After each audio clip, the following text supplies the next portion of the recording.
695,343 naira as approved in the 2021 supplementary budget is mostly targeted at addressing developments in the health and security sectors. Vice President Yemi Osinbajo, Secretary to the Government of the Federation, Chief of Staff to the President, Professor Ibrahim Gambari, were among those that witnessed the signing by President Muhammadu Buhari.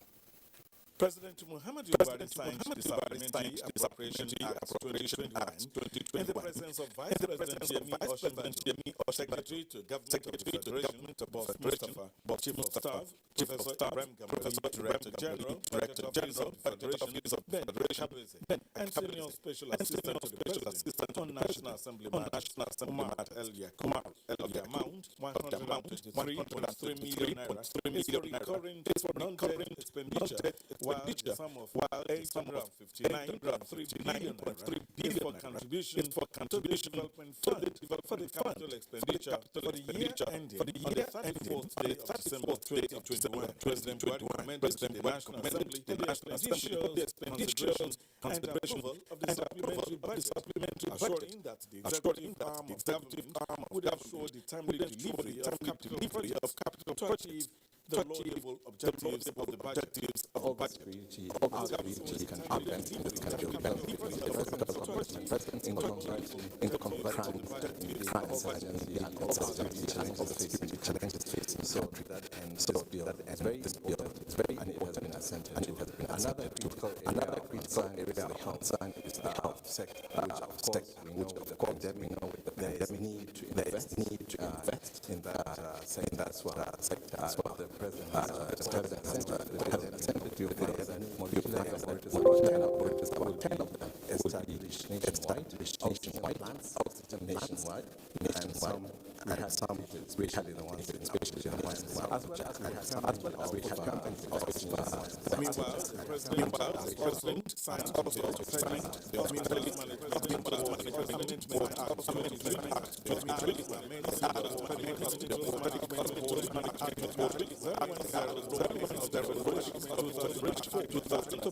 for the establishment of the hospital, Plateau State, in the State House, Challenges bedeviling the petroleum subsector of the global economy dominated discussions as President Muhammadu Buhari granted audience to OPEC Secretary General Nigeria's Mohammed Sanusi Barakindo.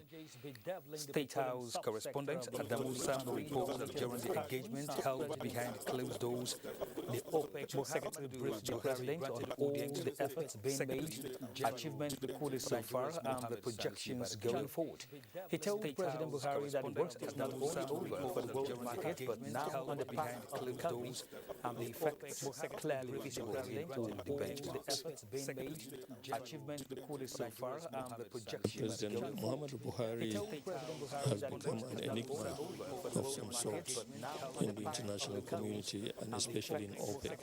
He is held in the highest of esteem. He is highly respected, adored, especially in the oil world. The oil men and women consider him as one of them, having served as Minister of Petroleum and now as President of his great country, Nigeria.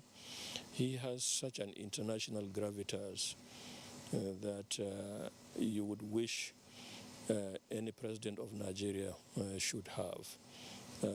His words are taken extremely seriously, his advice, his guidance, most of the time behind scenes. I call him from time to time when we run into extreme difficulties, when we are unable to reach consensus. Nigeria had always been a consensus builder within OPEC. He had played that role with distinction when he was minister. Who has stopped work, but they had already connected. And it's recommended Custody. Take lesser complaints of, misuse of firearms.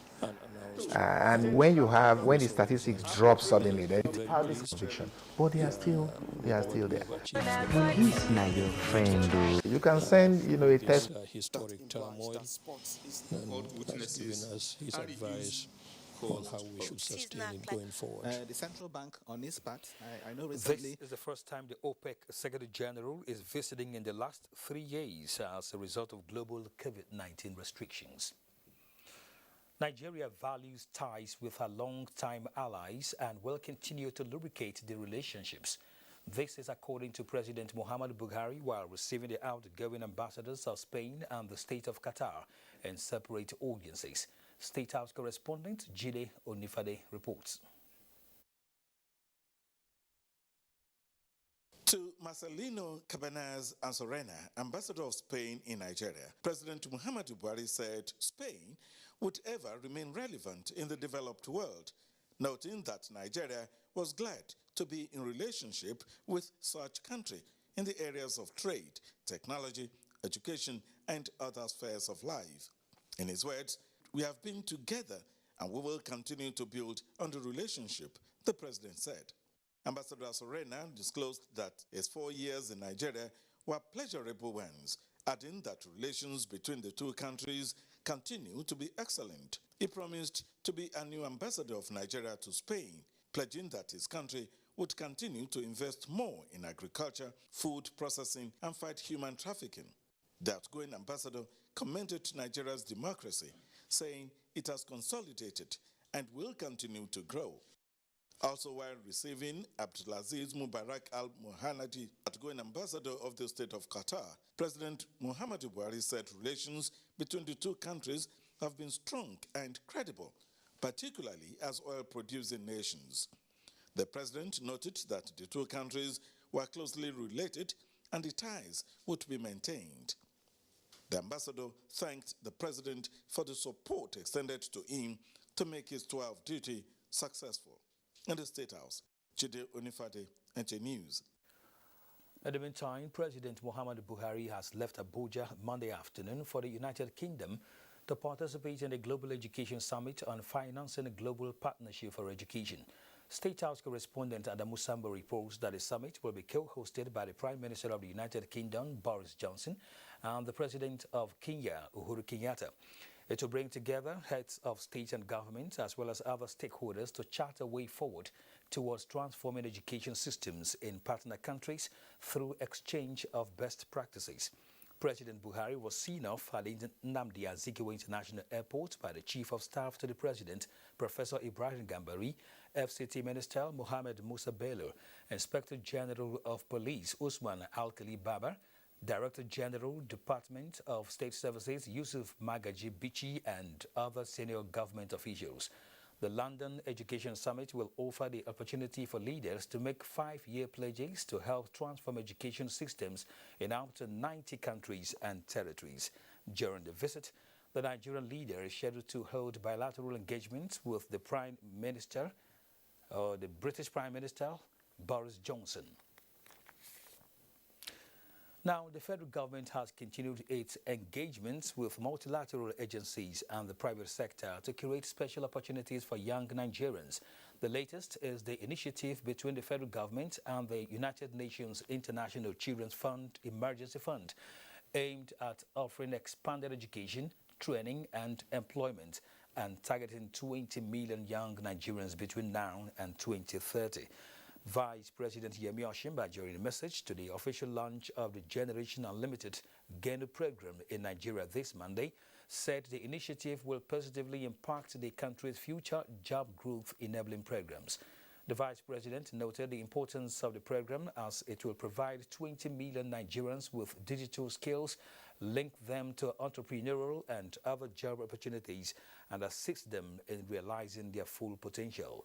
He acknowledged private sector partners for their innovative work with young entrepreneurs across the country and for their commitment to GENU Nigeria, which will be implemented in 12 states in the 6 geopolitical zones in the country. Turning now to the judiciary, where the Federal High Court sitting in Abuja has adjourned the trial of the acclaimed leader of the proscribed indigenous people of Biafra, Nnamdi Kanu, to 21st October 2021. The presiding judge, Justice Binta Nyako, gave the order this Monday. Dele Atumbi reports. The trial of the acclaimed leader of the proscribed indigenous people of Biafra, Nnamdi Kanu, could not continue this Monday as the defendant in the matter was not in court. And in line with the law of the land, he cannot be tried in absentia, as the defendant, as at the time of the trial, has not done anything to put the law of trial in absentia into force. The prosecution counsel, Mohammed Abubakar, told the court that Nnamdi Kanu could not be produced in court due to what he described as logistics reasons. Counsel to Nnamdi Kanu, Ifeanyi Jiafo, told the court that the counsel could not assess the defendant in the last 10 days and asked the court to transfer Nnamdi Kanu to the correctional center where the counsel will have unfettered access to him. Another vitiating factor against the continuation of trial was the commencement of the vacation of the court, since the trial court was not part of the vacation courts. In the light of this, the trial court would need the fiat of the chief judge to continue the matter during the vacation if the request is made by either of the parties. In the ruling, Justice Binta Nyako ordered the custodial authorities to allow the counsel to Nnamdi Kanu access to him.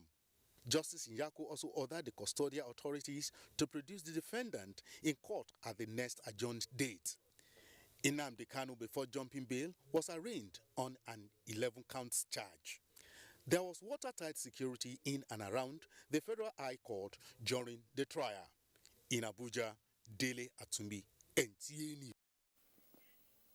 An Akwa Ibom State High Court sitting in Uyo has commenced the trial of Odwak Frank, the suspect in the murder of a 26-year-old female job seeker in Ubong Umoring. Taking plea before Justice Bennett Elaumo, the accused pleaded guilty to charge 1, which borders on murder. Clement Barbecue reports. The suspect was arraigned in court alongside his father, Frank Akpan, for contravening the Criminal Code Cap 38, Volume 2, Laws of Akwa Ibom State 2000. He pleaded guilty to count 1, which borders on murder, and not guilty to rape, while the father, Frank Akpan, is charged for accessory after the fact to murder, contrary to Section 329 of the Criminal Code Laws of Akwa Ibom State 2000, an offense he pleaded not guilty. If tomorrow, next week, next month, next year, 10 years from now, evidence comes out that can tie anybody who is not charged today to this crime, that person will be charged and prosecuted to the end. Even if the accused person pleads guilty, the law still requires that the court should enter a plea of not guilty for him, and it still behoves on the states to lead credible evidence to prove the charge before the court. It's going to be justice according to law, not justice according to public opinion. Justice Bernard Elaumo adjourned the case to August 18, 2021 for continuation of trial. Odwak Frank, in April this year, allegedly lured 26-year-old final year philosophy student of the University of Uyo in Nyobong Moren with fake job interview and killed her at his residence in Uyo. Clement Barikui, NTA News. And a couple has been apprehended and paraded for alleged conspiracy and self-kidnap by the Nigeria Police, Niger State Command. The couple was arrested after collecting a ransom of 1 million naira from the wife's father. Fatima Usman reports. The suspect, Mohammed, conspired with his wife, Sadia, to self-kidnap her and be kept in a far location in Paiko with the expectation to collect ransom from his father-in-law who lives in Qatar. Mohammed, through his friend, Abdullahi, requested the sum of 5 million naira using the wife's phone, and after much negotiation, the sum of 1 million naira was agreed and dropped at a location in Rafinyashi, a suburb of Mina. There was, however, a twist in this saga, a conspiracy against the conspirator, as Muhammad, the mastermind of kidnap, who also confessed to the crime, was reportedly swindled by his close ally, who collected the ransom on behalf of the couple, has since disappeared into thin air. Hi, Mohammed, I'm the one that keep my wife. I've not helped me before. Only helped me that he helped me. You have took me to Qatar before, and I searched the job. I couldn't get the job. You have to deport us back to Nigeria again. I'm an electrician. We want to use this medium to inform the public that most cases are being carried out in connivance with members of the family, just as what we are seeing here. This is about third time of incident like this within the metropolis, and we assure the members of the public that the police will continue to be on top of every situation. The police image maker said the suspects will be arraigned before the court in Mina. Fatima Usman, NTA News. You're watching NTA News at 9. Time now to take some messages. The news continues shortly. To stay with the NTA. Are you ready for this? Let me hear you, AJ. Give me some bass.